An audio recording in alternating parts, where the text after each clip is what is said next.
তো আজকে আমরা আরেকটা প্রিভিয়াস ইয়ার কোয়েশন ডিসকাশন করব। তো আজকে আমরা প্রিভিয়াস ইয়ার কোয়েশন ডিসকাস করব পেপার 2। তো পেপার 2 এর পেপার ল্যাঙ্গুয়েজ 2। ঠিক আছে, আমি আগে জানিয়ে রাখি এটা হচ্ছে জানুয়ারি 24। জানুয়ারি 24 এর পেপার 2 এর ল্যাঙ্গুয়েজ 2 তে কি প্রশ্ন এসেছিল এগুলো আমরা একটু দেখে নেই। 6 ভাষান্তরীকরণ বা কি বলেছে ট্রান্সল্যাঙ্গুয়েজ মানে কি?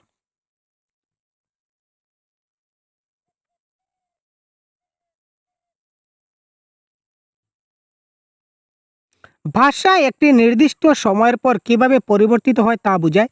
একটি একাধিক ভাষাকে শ্রেণীকক্ষের উৎস হিসাবে ব্যবহার করার শিক্ষামূলক পদ্ধতি। এটি বিদ্যালয়ের কয়টি ভাষা শেখানো হবে তার উপর নীতি নয় ভাই। ভাষা শিক্ষণকালে এক ভাষা থেকে অন্য ভাষায় স্থানান্তর করা এটাকে বলা হয়। এক ভাষা থেকে অন্য ভাষায় যখন ট্রান্সফার হয় তখন আমরা কি বলবো? Code switching. ঠিক আছে। আর একটি বাক্যের মধ্যে যখন বিভিন্ন ধরনের অন্য ভাষার শব্দগুলা মিক্স করব তখন সেটা হবে কোড মিক্সিং। তো এটা কারেক্ট অ্যান্সার হবে ভাষান্তরীকরণ বলতে আমরা বুঝি এটি একাধিক ভাষাকে শ্রেণীকক্ষের উৎস হিসাবে ব্যবহার করার যেটা শিক্ষামূলক পদ্ধতি, এটা হচ্ছে এই ক্ষেত্রে কারেক্ট অ্যান্সার। ঠিক আছে, ভাষান্তরীকরণ। তো এই দেখুন, এই ধরনের যেমন একাধিক ভাষাকে শ্রেণীকক্ষের উৎস হিসাবে ব্যবহার করার যে পদ্ধতি এটা হচ্ছে ট্রান্সল্যাঙ্গুইং। তো ট্রান্সল্যাঙ্গুইং এটা তো ল্যাঙ্গুয়েজ 2 এর প্রশ্ন, তাই না? ল্যাঙ্গুয়েজ 2 এর প্রশ্ন। তো এবার দেখুন ল্যাঙ্গুয়েজ 1 এ দেখুন সেম প্রশ্ন আসছে। একবার একটু দেখিয়ে দিই আপনার। এই সেম কোয়েশ্চন পেপার আমার কাছে রয়েছে। সেম প্রশ্ন কিন্তু ল্যাঙ্গুয়েজ 1 এ আসছে। একটু আপনি দেখে নিন, তাহলে আপনি বুঝতে পারবেন। একটু আপনাদের আমি দেখাতে চাচ্ছি। এই দেখুন, এই দেখুন 115। এটা কিন্তু ল্যাঙ্গুয়েজ 1 এর প্রশ্ন, তাই না? সেম প্রশ্ন। প্রশ্নটা দেখুন, একজন শিক্ষক একজন ভাষা শিক্ষিকা ইংরেজিতে একটি গল্প বললেন এবং শিক্ষার্থীদের তাদের সেই যে ভাষা জানা আছে সেই ভাষায়, তারপর ক্লাসে যে ভাষায় ব্যবহৃত হয় সেই ভাষায় গল্পটি বলার জন্য তিনি দলবদ্ধ হয়ে কাজ করতে বললেন। শিক্ষিকা কী করলেন? তিনি প্রথমে তিনি ইংরেজিতে গল্প বললেন, মানে একটা ভাষায়। তারপর বললেন তোমার যে ভাষাটা জানা রয়েছে ওই ভাষায় গল্প বলো, মানে আরেকটা ভাষায়। তারপর বললেন ক্লাসে যে ভাষাটা ব্যবহার হয়েছে ওই ভাষায় গল্পটা বলো। তার মানে এখানে অনেকগুলা ভাষায় সমন্বয়ে এখানে শিক্ষাটা চলছে। এটাকে বলা হয় কি? ট্রান্সল্যাঙ্গুয়েজ বা ভাষান্তরীকরণ। এটা কারেক্ট আনসার হচ্ছে এটা। আর একদম ডাইরেক্ট এখন আমাদের দিয়েছে একদম ঠিক বিপরীত। এটা মানে কি? দেখুন, টপিক তো সেম, না টপিকে কোনো পার্থক্য আছে ভাই? টপিক তো সেম, শুধু প্রশ্ন করার ধরন, এক্সামিনারে প্রশ্ন করার ধরনটা ব্যতিক্রম। তাই আমাদের এই জিনিসগুলো একটু খুব ভালো করে দেখতে হবে। আমরা পেপার 1, পেপার 2, ল্যাঙ্গুয়েজ 1, ল্যাঙ্গুয়েজ 2 বলে আমরা নিজেদেরকে কখনো সেগ্রিগেট করব না, এটা মাথায় রাখবেন। ঠিক আছে? এটি একাধিক ভাষাকে শ্রেণীকক্ষের উৎস হিসাবে ব্যবহার করার শিক্ষামূলক একটা পদ্ধতি। দেখলাম তো, প্রথমে ইংরেজিতে সে গল্প বলল, ইংরেজি একটা ভাষা। তারপর বলল তোমার যে ভাষা জানা আছে ওই ভাষায় বলো, বললাম। তারপর আবার বলল যে ক্লাসে যে ভাষা ব্যবহৃত হয় ওই ভাষায় বলো, আমরা আবার বললাম। দেখলেন তো, একাধিক ভাষা ব্যবহার করলাম। এবার হচ্ছে বিবৃতিমূলক জ্ঞান বা ডিক্লারেটিভ নলেজ, অর্থাৎ যে বিষয়ে আমার জ্ঞান আছে এটাই হচ্ছে ডিক্লারেটিভ নলেজ। যে বিষয়ে আমার জ্ঞানটা আছে এটা এটাই হচ্ছে আমার ডিক্লারেটিভ নলেজ। আর যে বিষয়ে আমার জ্ঞান আছে কিন্তু এই ভাষাটাকে আমি কি করে প্রয়োগ করব আমি পারছি না, সেটা হচ্ছে প্রসিডিউরাল নলেজ। ভাষাকে প্রয়োগ করতে পারছি না নয়, এই ভাষাটাকে কি করে প্রয়োগ করতে হয় তা জানা, এটা হচ্ছে প্রসিডিউরাল বা প্রয়োগাত্মক জ্ঞান যাকে আমরা বলতে পারি। তো 137 ব্যাকরণ বিষয় সম্পর্কিত জ্ঞান। তো এই বিষয়ে আমার জ্ঞান আছে, মানে ডিক্লারেটিভ নলেজ। আমি ডিক্লেয়ার করছি যে ইয়েস এই বিষয়ে আমার জ্ঞান রয়েছে। আর জ্ঞান আছে কিন্তু কি করে ভাষায় ব্যবহার করতে হয় এটাও আমি জানি, এটা হচ্ছে প্রয়োগাত্মক। ঠিক আছে, বা প্রসিডিউরাল যাকে বলা হয়।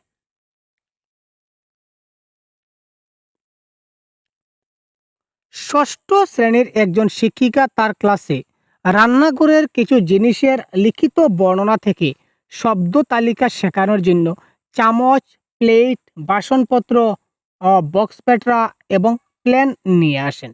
ভাষা শিক্ষণে এই বস্তুগুলি কি নামে পরিচিত? Realia, cooking item, real life task, না শিক্ষণ উপাদান? 138। এটা কারেক্ট আনসার হবে তিনি বাস্তব উপাদান নিয়ে আসছেন ভাই আমাদের শেখানোর জন্য। তিনি রান্না আমাদের শেখানোর জন্য তিনি রান্নাঘর থেকে চামচ, প্লেট, বাসনপত্র এগুলা নিয়ে আসছেন। এই বস্তুগুলা কি নামে পরিচিত? এইগুলো বস্তুগুলা রিয়েলিয়া বা বাস্তব উপাদান নামে পরিচিত। কারণ তিনি আমাদের জন্য শিখাবার জন্য তিনি রিয়েল বস্তুগুলা নিয়ে আসছেন। সুতরাং বস্তুগুলা হচ্ছে রিয়েলিয়া। ঠিক আছে? বাস্তব জীবন কর্ম হবে না, রান্নার আইটেম হবে না। আর যদি রিয়েলিয়া না থাকতো তাহলে সেটা শিক্ষণ উপাদান হিসাবে ব্যবহার হতো। Clear sir? নিচের পদ্ধতিগুলির কোনটি ভাষা শিক্ষণের জন্য মৌখিক অনুশীলন এবং ভাষার মান্য বৈশিষ্ট্যগুলি নিয়ন্ত্রণকে সমর্থন করে? 139। মৌখিক অনুশীলন, মৌখিক মানে কি? কথা বলতে হয়। এবং ভাষার মান্য বৈশিষ্ট্যগুলি, যে ভাষাগুলো যে বলতে হয় এটার একটা মান্য বৈশিষ্ট্য আছে। তো আমি যা ইচ্ছা তা বলে দিলাম, এটা তো হলো না। এটার রেস্ট্রিকশন আছে। তো আমি যে বলবো সেটা কি বলবো, এটা তো আমার একটা নিয়ন্ত্রণ আছে। নিয়ন্ত্রণকে কে সমর্থন করে?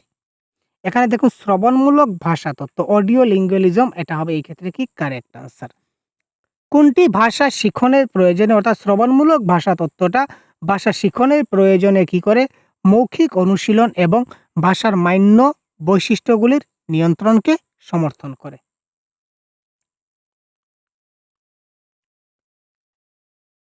এখানে একটা প্রশ্ন রয়েছে, পড়ুন এবং বলুন, সেটা কি ধরনের প্রশ্ন? আচ্ছা, একটি ছোট্ট মেয়ের গল্প পড়ে তার কষ্ট এবং অসুবিধাগুলির সম্মুখীন হওয়ার সাহস তোমার অনুভূতিতে আলোড়ন তুলল।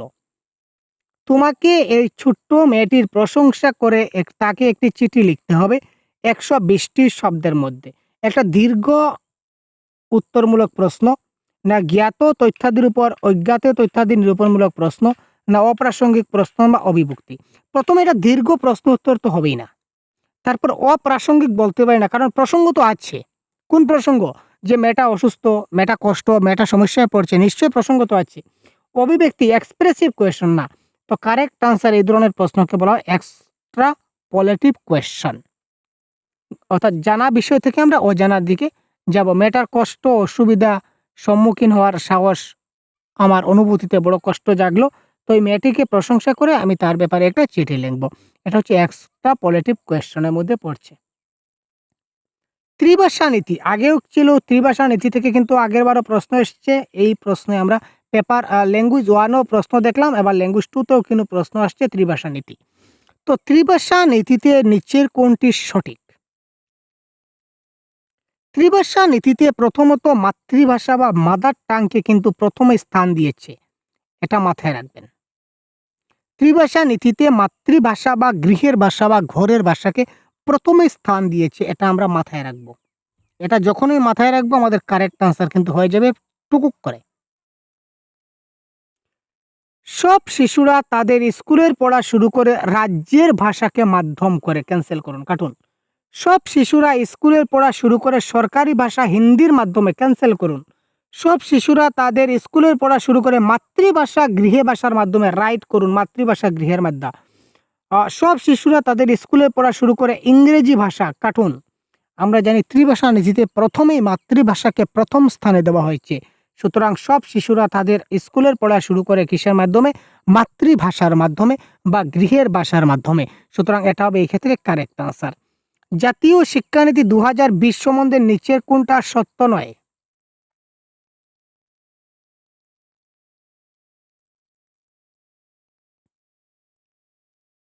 ত্রিভাষা নীতির অন্তর্গত মাতৃভাষা এবং গৃহের ভাষার অধ্যয়ন। ত্রিভাষা নীতি কিন্তু মাতৃভাষাকে প্রথম দিয়েছে, এটা আমরা জানি। জাতীয় শিক্ষানীতি 2020 কিন্তু এই ত্রিভাষা নীতিকে অনেক গুরুত্ব দিয়েছে, যেটা মাতৃভাষার সঙ্গে কানেক্টেড। ত্রিভাষা নীতির অন্তর্গত ভারতীয় একটা ভাষার অধ্যয়ন, এটাও ঠিক আছে। ইংরেজি একটা ভাষার উপর অধ্যয়ন, কিন্তু ত্রিভাষা নীতির অন্তর্গত কোনো ধ্রুপদী ভাষার অধ্যয়ন দেওয়া হয় নাই। সুতরাং এটা এই ক্ষেত্রে সত্য নয়। সুতরাং option number 4 is the right answer. ত্রিভাষা নীতিতে আমরা কোনো ধ্রুপদী ভাষাকে আমরা পাই নাই। ভাষা শিখনে নিচের কোনটি সত্য? ভাষা শিখনে নিচের কোনটা সত্য?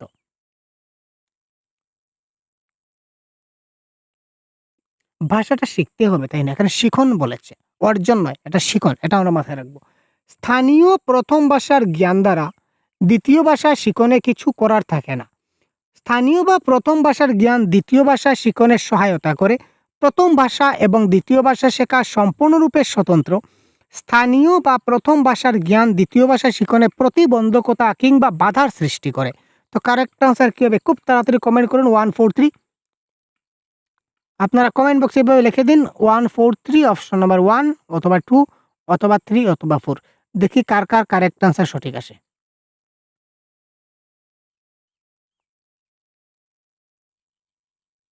খুব তাড়াতাড়ি বলুন কার কতটা আনসার কারেক্ট হচ্ছে ভাই। এই প্রশ্নের কারেক্ট আনসার কোনটা হচ্ছে? প্রথম ভাষার জ্ঞান যদি আমাদের মধ্যে থাকে, ধরে নিন আমি আমার মাতৃভাষা বাংলা। বাংলা তো আমি জানি, জানি তো। এবার আমার একটা দ্বিতীয় ভাষা হচ্ছে অ্যাসামিজ। এটা হচ্ছে দ্বিতীয় ভাষা। তো অ্যাসামিজ ভাষাটা এবার যদি আমি শিখতে যাই, তাহলে বাংলা কি আমার সমস্যা করবে? বাংলা কি বলবে, "আরে তুই বাংলা জানিস, আমি তোকে আসামিজ শিখতে দেব না।" সেটা তো হবে না। তার মানে প্রতিবন্ধকতার সৃষ্টি করে না। বরঞ্চ বরঞ্চ বাংলা ভাষা যেহেতু আমি জানি খুব ভালো করে, তো এই বাংলা ভাষাটা আমাকে সেকেন্ড ল্যাঙ্গুয়েজ বা যেকোনো দ্বিতীয় ভাষা শিখতে আমাকে কি করবে? সহায়তা করবে। একটা ভাষা মাতৃভাষা জানার ফলস্বরূপে আমরা যেকোনো ভাষা আমরা বলি না, আমরা আগে বেলা আমরা কি করতাম? Translate into English, translate into Assamese করতাম। মাতৃভাষা থেকে আমরা ট্রান্সলেট করে শিখতাম। আমি ভাত খাই, I go to school, translation. তো ট্রান্সলেটটা কেন করা হয়? মাতৃভাষায় আমার জ্ঞান আছে, মাতৃভাষায় আমি জিনিসটা বুঝি। যদি আমি ট্রান্সলেশন করতে যদি পারি, যদি ভাষাটা যদি আমি পরিবর্তন করতে পারি, পরিবর্তন করে শিখি, তাহলে আমার মনের যে কথাগুলা, বাংলা ভাষার কথাগুলো আমি ট্রান্সলেট করে অন্য ভাষায় বলতে পারবো। তো মাতৃভাষাটা জানি, যার কারণে আমার অন্য ভাষাটায় আমাকে যথেষ্ট সহায়তা করছে। Option number B is the right answer. তারপর দেখি, সমাজ বিজ্ঞান ক্লাসে শিক্ষার্থীরা শ্রেণীকক্ষের বক্তৃতার মূল ধারণাগুলিকে আয়ত্ত করে। আমাদের শিক্ষক মশাই যে ধারণাগুলা দিচ্ছেন, এগুলা খুব ভালোভাবে আয়ত্ত করছে ছাত্ররা, এবং বক্তৃতার গুরুত্বপূর্ণ দিকগুলির একটা তালিকা তারা তৈরি করছে। এই দক্ষতাগুলা কি নামে পরিচিত? শ্রবণ দক্ষতা, লিখন দক্ষতা, ধারণা সংক্রান্ত দক্ষতা না অধ্যয়ন দক্ষতা? 144। এটা কারেক্ট আনসার হচ্ছে, সে যে ধারণা আয়ত্ত করছে, এটা হচ্ছে তার অধ্যয়ন দক্ষতা বা স্টাডি স্কিল। সে কতটুকু পড়তে পারছে, তার কতটুকু অধ্যয়ন রয়েছে, তার সম্পূর্ণ দিকগুলোর সে তালিকা তৈরি করছে। শিখনের জন্য একটা ভাষা ভালোভাবে লিখতে গেলে নিচের কোন পদ্ধতিটা কার্যকরী? ইয়েস, ইয়েস ভাই। লিখনের পর্যায়ে, লিখনের যে ধাপ আছে, পর্যায়গুলাকে ক্রমান্বয়ে যদি সাজাই, তাহলে কি হবে? 145। অনেক গুরুত্বপূর্ণ প্রশ্ন এসেছিল কিন্তু।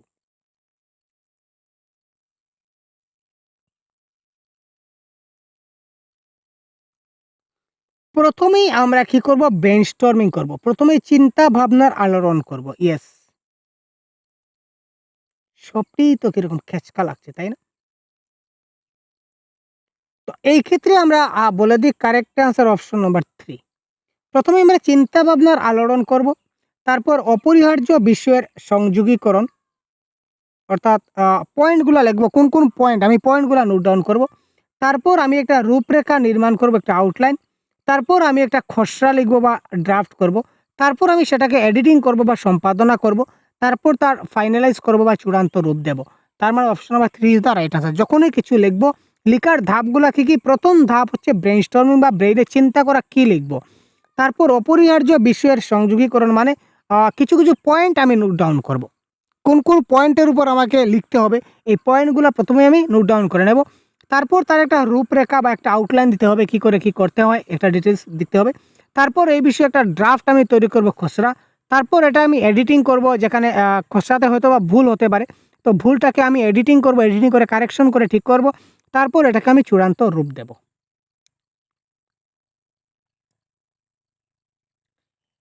এটি শিক্ষামূলক ভাষা অথবা বিভিন্ন পাঠ্য বিষয়ের ক্ষেত্রে প্রয়োজনীয় ভাষার দক্ষতা বোঝায়।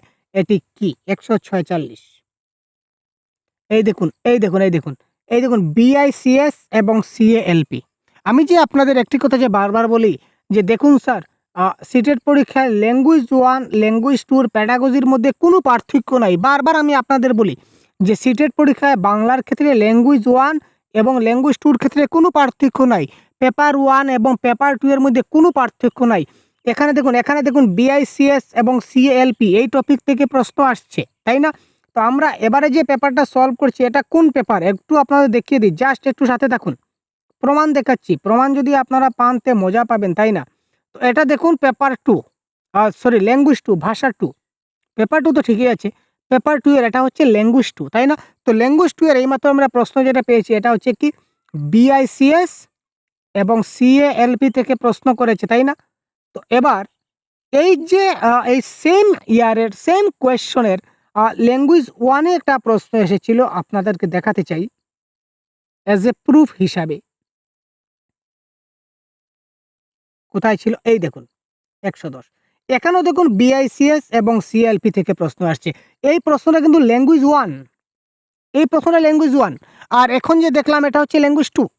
কনসেপ্ট সেম, সেম কনসেপ্ট, শুধু প্রশ্নটা একটু ঘুরিয়ে করেছে। তো আমরা কি টপিকটা পড়বো না? এই BICS CALP যদি টপিকটা জানা থাকে তাহলে তো আপনি পেপার 1 এ প্রশ্ন আসুক, পেপার 2 তে আসুক, ল্যাঙ্গুয়েজ 1 এ আসুক, ল্যাঙ্গুয়েজ 2 তে আসুক, আমরা তো পারবো। তো স্যার পেপার 1 এর কোনগুলা টপিক, পেপার 2 এর কোনগুলা টপিক, ল্যাঙ্গুয়েজ 1 এর কোনগুলা টপিক, ল্যাঙ্গুয়েজ 2 এর কোনগুলা টপিক, কাইন্ডলি এই চিন্তাধারা থেকে মাথা থেকে সরান এই চিন্তাধারা। প্রত্যেকটা প্যাডাগজির প্রত্যেকটা টপিক, ব্যাকরণের প্রত্যেকটা topic paper 1, paper 2, language 1, language 2 প্রত্যেকটাতে সমান, ডিফারেন্সটা সেম। শুধুমাত্র একটা প্যাসেজের ক্ষেত্রে সমস্যা হয় যে আমাদের ল্যাঙ্গুয়েজ 1 এ প্যাসেজ আসে না, সরি কবিতা আসে না। ল্যাঙ্গুয়েজ 1 এ পোয়েম আসবে না, কি বলে ফেললাম, পোয়েম মানে কবিতা। ল্যাঙ্গুয়েজ 1 এ পোয়েম আসে, ল্যাঙ্গুয়েজ 1 এ পোয়েম আসে। এবার উল্টাপাল্টা বলা শুরু করেছি আমি, দেখতে পাচ্ছেন তো? তো ল্যাঙ্গুয়েজ 1 এ কিন্তু পোয়েম আসবে, আর ল্যাঙ্গুয়েজ 2 তে আমাদের পোয়েম আসবে না। এটাই হচ্ছে ডিফারেন্স। ঠিক আছে? অনেকক্ষণ বকবক করতে মানে আমারও মানে ব্রেইনে উল্টাপাল্টা ফাংশন করছে ভাই, দেখুন। ঠিক আছে? তো ল্যাঙ্গুয়েজ 1 এ আমাদের পোয়েম থাকবে আর ল্যাঙ্গুয়েজ 2 তে পোয়েম থাকবে না, ডিফারেন্স এতটুকুই। তো এই দেখুন BICS CALP এর সেম প্রশ্ন, ঠিক আছে না? তো এই প্রশ্নের কারেক্ট আনসার কি হয়? 110। যে ভাষা আমরা দিনের পর দিন মৌখিক সংযোগ সাধনে ব্যবহার করি তাকে বলা হয় কি? দেখুন কনসেপ্ট আমি আগের ক্লাসে বলেছিলাম, আবার বলি। BICS এবং CALP এর যেটা কনসেপ্ট যদি আমরা সংক্ষেপে বলি তাহলে আমরা বলতে পারি যে, যে সকল কথাবার্তা আমরা দৈনন্দিন জীবনযাপনে, আমি ঘুম থেকে উঠার পর জেনারেলি ফর্মালি না ইনফর্মালি আমি মায়ের সঙ্গে, বাবার সঙ্গে, বন্ধু-বান্ধবের সঙ্গে যেরকম কথাবার্তা বলি, বা একটা দোকানে গিয়ে কোনো জিনিসপত্র কিনলাম, অর্থাৎ প্রত্যেক দিন আমি যত কথাবার্তা বলি না কেন সবগুলা হচ্ছে BICS। এক কথায় সবগুলো হচ্ছে BICS এবং পাঠ্যপুস্তক কেন্দ্রিক, পাঠ্য বই থেকে কোনো কিছু পড়া, আমার বা স্কুলে গিয়ে কোনো কিছু পড়া, পাঠ্য বইয়ে লেখা আছে কোনো কিছু পড়া, এগুলা হচ্ছে কি আমার CALP, cognitive academic language proficiency. এখানে বলেছে দিনের পর দিন মৌখিক যে সংযোগ সাধন করি, আমরা দিনের পর দিন যে কথাগুলা বলি সেই কথাগুলা কি? এইমাত্র বললাম সেগুলা কি স্যার? সেগুলো হচ্ছে BICS। কনসেপ্টের ক্লাস আমি আরও ভালোভাবে দিয়েছি, আপনাদের দেখা না থাকলে অবশ্যই দেখে নিন, আমাদের অ্যাপে অলরেডি আপলোড করে দেওয়া আছে। যারা অ্যাপে জয়েন আছেন অবশ্যই আপনারা দেখে নিন। তো এবারে এই প্রশ্নটি যে দেখাতেছিলাম, দেখুন কথা প্রসঙ্গে কতগুলা কথা বলতে হয়, আপনারা তো বিশ্বাস করছেন না ভাই। এবার দেখুন সেম প্রশ্ন, তাই না? একটি শিক্ষামূলক ভাষার বা বিভিন্ন পাঠ্য বিষয়ের ক্ষেত্রে প্রয়োজনীয় ভাষার দক্ষতা, এই যে পাঠ্য বিষয় বা শিক্ষামূলক প্রতিষ্ঠান বা স্কুলে গিয়ে আমরা পড়লাম। তো স্কুলে গিয়ে পড়া বা পাঠ্য বিষয়ের জন্য পড়া, এটা হচ্ছে কি CALP, cognitive academic language proficiency, ধারণা সংক্রান্ত শৈক্ষিক ভাষা যোগ্যতা। বা প্রত্যেক দিন আমি যে সকল ভাষা ব্যবহার করি ঘরের কাজের জন্য বা আমার প্রয়োজনের তাগিদে, আমি প্রত্যেকদিন যে সকল কথাবার্তা বলি, মৌখিক কথাবার্তা বলি, সবগুলা হচ্ছে BICS, basic interpersonal communication skill. এবার 147, ষষ্ঠম শ্রেণীর ছাত্র, তার নাম হচ্ছে এলাম। সে 4টা ভাষায় কথা বলতে পারে। ও মাই গড, 4টা ভাষায় কথা বলতে পারে: কন্নড়, মারাঠি, হিন্দি এবং ইংরেজি। খুব ভালো স্টুডেন্ট তো দেখছি ভাই, সে 4টা ভাষায় কথা বলতে পারে, বহুত বড়িয়া। সে যখন বাড়িতে বাবা মায়ের সাথে কথা বলে তখন সে 4টি ভাষায় স্বাচ্ছন্দ্যে ব্যবহার করতে পারে। আবার সে যখন স্কুলে কিন্তু সে স্কুলে হিন্দি, কন্নড় এবং ইংরেজি ব্যবহার করে, কারণ তার বন্ধুদের এবং শিক্ষিকাদের এগুলি জানা রয়েছে। এই অভ্যাসকে কি বলা হয়? যখন একটা ছাত্র এক থেকে বেশি ভাষায় কথাবার্তা বলে তখন সেটাকে কি বলা হয়? ট্রান্সল্যাঙ্গুয়াল এবিলিটি, ভাষান্তরীকরণ যোগ্যতা। তার মধ্যে অনেকগুলা যোগ্যতা আছে, তাই না? অনেক ভাষা বলার মতো যোগ্যতা আছে। একটা প্রশ্ন দেখুন, এই সেম প্রশ্ন কিন্তু আমাদের আবার ল্যাঙ্গুয়েজ 1 এও ছিল। সেম প্রশ্ন ছিল। প্রশ্নটা কিভাবে ছিল আমি বলে দিই, আর দেখাচ্ছি না। তো প্রশ্নটা ছিল যে একজন ছাত্র একজন শিক্ষক ক্লাসে তিনি ইংরেজি ভাষায় একটি গল্প পড়ালেন। তারপর তিনি বললেন যে তোমাদের যে ভাষাটা জানা আছে তোমরা ওই ভাষায় গল্পটাকে বলো। আবার ক্লাসে যে ভাষায় শিক্ষা দান হয় ওই ভাষায় বলো। তার মানে একটা জিনিস তিনি বিভিন্ন ভাষায় তাকে জ্ঞান দিতে চাইছেন এবং বিভিন্ন ভাষায় তিনি তাকে জিনিসটাকে রপ্ত করতে চাইছেন। এই যে বিভিন্ন ভাষায় যে করতে চাইছেন সেটা হচ্ছে কি ভাই? ভাষান্তরীকরণ যোগ্যতা বা ট্রান্সল্যাঙ্গুয়াল এবিলিটি, রাইট?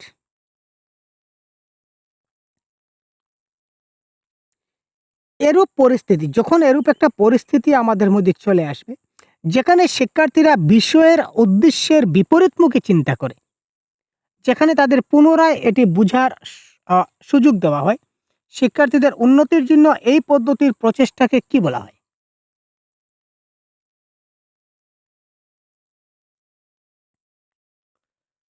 যখন শিক্ষার্থীরা বিপরীতমুখী চিন্তা করে, বিপরীতমুখী মানে উল্টা, ভালো বললে খারাপ বুঝে নেয়, উল্টা চিন্তা করে, বিপরীতমুখী চিন্তা করে এবং সেখানে তাদের পুনরায় এটি বুঝার সুযোগ করে দেওয়া হয়, এটাকে বলা হয় ক্রিটিক্যাল থিঙ্কিং বা জটিল সাক্ষরতা। 149 কারেক্ট আনসার কি হবে?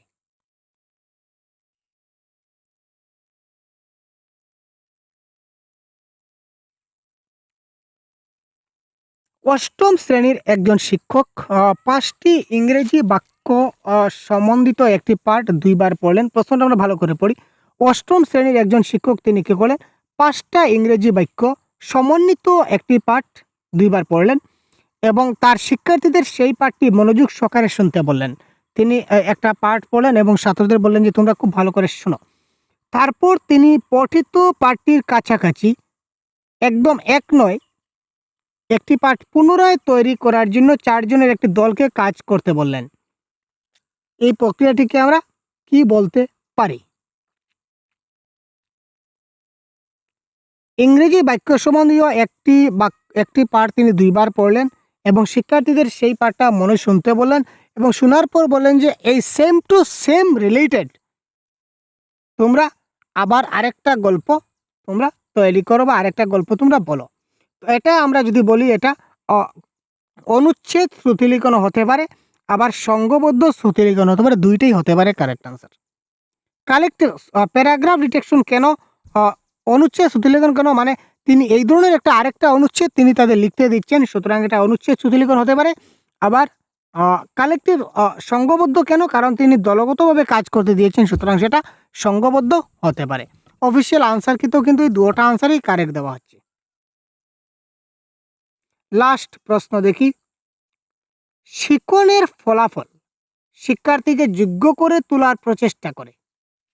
শিক্ষণের ফলাফল শিক্ষার্থীকে যোগ্য করে তোলার প্রচেষ্টা করে। সীমিত নিয়মাবলীর মধ্যে যোগ্যতা লাভে সফল হতে, সব দক্ষতার শিক্ষণের সামান্যতম স্তরে পৌঁছানোর সফল হতে, সীমিত নিয়মাবলীর মধ্যে ভাষাগত উপাদান গ্রহণের সফল হতে, সীমিত নিয়মাবলীর মধ্যে ব্যাকরণগত জ্ঞান অর্জনের সফল হতে। তো এটা কারেক্ট আনসার হবে, সে নিয়মাবলী কম থাকবে এবং যোগ্যতা লাভে যেন সফল হয়। শিক্ষণের ফলাফল মানে কি? Learning outcome. তো আমরা যে ছাত্রদের শেখাই, তো শেখানোর ক্ষেত্রে আমরা চাই যে নিয়মাবলী সবচেয়ে কম থাকুক, কিন্তু ছাত্ররা যেন যোগ্য মর্যাদা পায় বা সে যেন যোগ্যতা স্থান লাভ করে। আমি যা তাকে বোঝাতে চাইছি, জানাতে চাইছি, সেটা যেন তাকে আমি বোঝাতে পারি। ঠিক আছে ভাই? তো এই ছিল আজকের ক্লাস এবং এই সবগুলা ক্লাসের PDF, previous year question, mock test সবগুলো আমাদের সহজগুরু অ্যাপে অলরেডি আপলোড করা আছে। আপনারা চাইলে সহজগুরু অ্যাপটা ডাউনলোড করে আপনারা দেখতে পারেন। Clear sir? অনেকগুলা পিডিএফ দেওয়া আছে, অনেকগুলা মক টেস্ট দেওয়া আছে, 50টারও বেশি প্র্যাকটিস সেট দেওয়া আছে আমাদের বাংলা ভাষার কোর্সে। তো আপনারা এই অ্যাপটা, সহজগুরু অ্যাপটা প্লে স্টোর থেকে ডাউনলোড করে আপনারা অবশ্যই দেখতে পারেন। ঠিক আছে? এবং প্রতিদিন এই ধরনের আপনারা প্রিভিয়াস ইয়ার কোয়েশ্চন ক্লাস পেয়ে যাবেন এবং কনসেপ্টের ক্লাস অলরেডি হয়ে গেছে, আপনারা আমাদের ক্লাসে দেখতে পাবেন এবং গ্রামারের ক্লাস অলরেডি হয়ে গেছে, আপনারা প্রিভিয়াস ভিডিওগুলো দেখলে পেয়ে যাবেন। এবং এখন আমরা কন্টিনিউ মার্জলি আমরা ক্লাসগুলো ম্যারাথন ক্লাস এবং প্রিভিয়াস ইয়ার কোয়েশ্চন কন্টিনিউয়াসলি চালাবো। সুতরাং চ্যানেলকে সাবস্ক্রাইব করার সাথে থাকুন পরবর্তীতে এই ধরনের ক্লাস পেতে। ধন্যবাদ। জয় হিন্দ।